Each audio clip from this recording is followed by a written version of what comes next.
જય શ્રી કૃષ્ણ બાળકો। જય શ્રી કૃષ્ણ।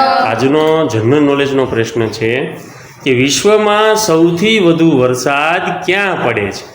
ચાલો, વિશ્વમાં સૌથી વધુ વરસાદ પડતી હોય એવી જગ્યા કઈ છે? કઈ જગ્યાએ પડે છે? બોલો તો ભાઈ જિગ્નેશભાઈ। ચેરાપુંજીમાં। ચેરાપુંજી આવે, પણ એની કરતાં પણ વધારે હવે એ રેકોર્ડ બીજું કોઈ સ્થળ ધરાવે છે, એ નહીં આવે। બોલો તો। અરુણાચલ પ્રદેશમાં। ધાર્મિકભાઈ, એક ખોટો જવાબ છે તમારો। અરુણાચલ પ્રદેશ નહીં આવે। બોલો તો વિદ્યાબેન। મેઘાલયના મૌસીનરમ ગામમાં। સરસ। મેઘાલય રાજ્યના મૌસીનરમ ગામમાં સૌથી વધુ વરસાદ પડવાનો રેકોર્ડ છે। જો આ અગાઉ જિગ્નેશભાઈ તમે કીધું એમ આ અગાઉ આ રેકોર્ડ મેઘાલયના ચેરાપુંજીના નામે હતો, પરંતુ હાલમાં સૌથી વધુ સરેરાશ વરસાદનો ગિનીસ વર્લ્ડ રેકોર્ડ મૌસીનરમ ગામ પાસે છે। મેઘાલયનો અર્થ જ શું થાય ખબર છે? મેઘાલય રાજ્ય આપણા ભારતમાં આવેલું છે, એનો અર્થ જ થાય વાદળોનું ઘર। શેનું થાય? વાદળોનું ઘર।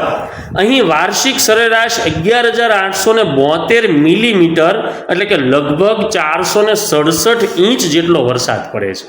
અહીંના લોકો વરસાદથી બચવા માટે છે ને વાંસ અને કેળાના પાનમાંથી બનેલી એક ખાસ પ્રકારની છત્રી વાપરે છે। આપણે બધી પેલી છત્રી પ્લાસ્ટિકની એવી આવે કે નહીં, તો અહીંના લોકો જે મેઘાલયના જે આ મૌસીનરમ ગામમાં સૌથી વધુ વરસાદ પડે એટલે એ લોકો વરસાદથી બચવા માટે શેનો ઉપયોગ કરે? તો કે વાંસ અને કેળાના પાનમાંથી બનેલી એક પ્રકારની છત્રીનો ઉપયોગ કરે છે, જેને કનુપ કહેવાય। શું કહેવાય? કનુપ।